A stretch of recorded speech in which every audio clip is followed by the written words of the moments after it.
डुगर विरसा दी team एक बार फिर आई पुजी है रियासी डिस्ट्रिक्ट दे विच और पर्टिकुलरली इस वेले असें साड़ी जिहड़ी नज़र है वो अट्रैक्ट कीती है SM वीडियो दे लागे पौंदे एक मंदिर दे। दोस्तों अगर असें इत्थे दिखिए तो एक सिटिंग एरिया है जिहड़ा रोड दे बिल्कुल साइड है।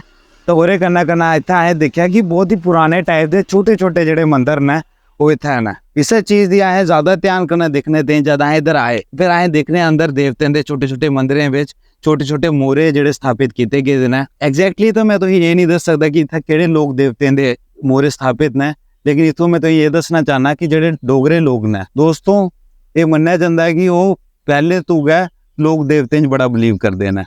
साढ़े इत्थे हर एक जाति जिहड़ी है उनके अपने देवता होंदे ने। तो और जिन्ने भी देश च साढ़े पहाड़ी समाज ने उत्थे अपने अपने लोक देवतें का कंसैप्ट है। हुण मोस्ट प्रोबेबली आए तो दिखी सकने 4 बखरे टाइप के छोटे छोटे मंदिर ने और हर मंदिर दे विच एक मोरा स्थापित है, कुदै 2-3 भी मोरे स्थापित ने।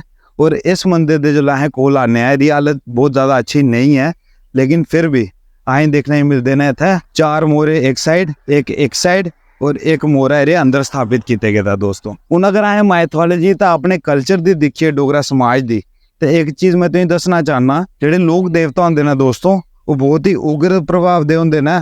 उनकी जिहड़ी प्रवृत्ति हुंदी है वो बहुत ही ज़्यादा उग्र होंदी है, ताइयों लोग उन्हें पूजते हैं तो चाहते हैं कि उनकी कदे भी जिहड़ा उनका प्रकोप है वो साढ़े लोगों पर नहीं आवे। दिखने अलग अलग देवताएं की पूजा जाता है समाज अलग अलग चीज़ें लई, जिन्हें इत्थे दिखी सकने अलग अलग मोरे ने। तो उन मोरियां दे कन्नै कन्नै मैं तुसीं ये दसना चाहना कि जिन्हें साढ़े समाज च ज़्यादातर लोग जिहड़े ने बाबा कालीवीर जी मनते हैं, तो इनके च एक मोरा बाबा कालीवीर जी का भी पक्का होना है। बाबा कालीवीर जी उनके कन्नै असें दिखिए बाबा नार जी होर भी होंदे ने, उनके कन्नै माता चोंड होर होंदियां ने। दोस्तों अगर ये मंदिरें असें ध्यान कन्नै दिखिए तो इनकी जिहड़ी नकाशी है जिहड़ी शैली है इंदी बहुत ही ज़्यादा पुरानी ते जिहड़ी साढ़े अपने समाज की लगती है। कन्नै गौर फरमाने वाली गल एक होर है कि इत्थे जिहड़े बक्खरे बक्खरे मोरे ने उनके च एक बाबा कालीवीर जी का मोरा भी वो जरूर होना है, क्योंकि जिहड़े साढ़े डोगरा लोग ने वो बाबा कालीवीर जी की ज़्यादातर जिहड़े बिरादरियां ने पूजदियां ने एज अपने कुल देवता। इन्ना के जित्थे बाबा कालीवीर जी और स्थापित होन उत्थे जरूर होंदा है कि माता मल होर भी स्थापित होन, माता चोंड होर भी स्थापित होन, तो उत्थे बाबा नार जी होर भी स्थापित होन।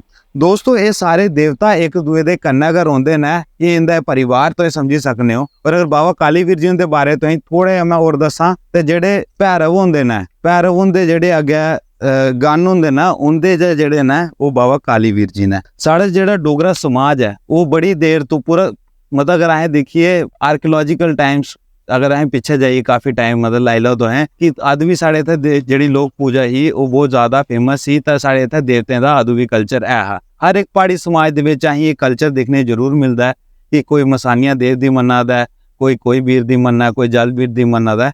इन्हां अलग अलग वीरें दी कंसैप्ट जिहड़ा है वो बहुत पुराना है। इ'यै ने मंदिरें और बारे जानने ताईं डुगर विरसा ज़रूर सबसक्राइब करो। अगर तुंदे उत्थे इ'यै ने कोई भी छोटे छोटे मंदिर ने जो ने लोग एक्सप्लोर नहीं करा दे, डोगरे लोगें नहीं पता तो ओहदे बारे जरूर दसो। अहीं साड़ी टीम ये भी कोशिश करे कि उत्थे पुज्जिए इन मंदिरें कवर करै। लास्ट में तुसीं सारे रिक्वेस्ट करना चाहना कि अपने जिहड़े देवता ने जिहड़े लोग देवता ने उनके पर ध्यान दो दोस्तों, क्योंकि अपने जीवन च चलते चलते अहीं आध्यात्मिक राह पर भी चलना चाहिए है। इ'यै नेही गल्लां और जानने लिए डुगर विरसा सबसक्राइब जरूर करियो। मेरा नाम है वीरेंद्र विक्रम सिंह। अज तुसीं मिल गए फिर इक नई और वीडियो च। धन्यवाद।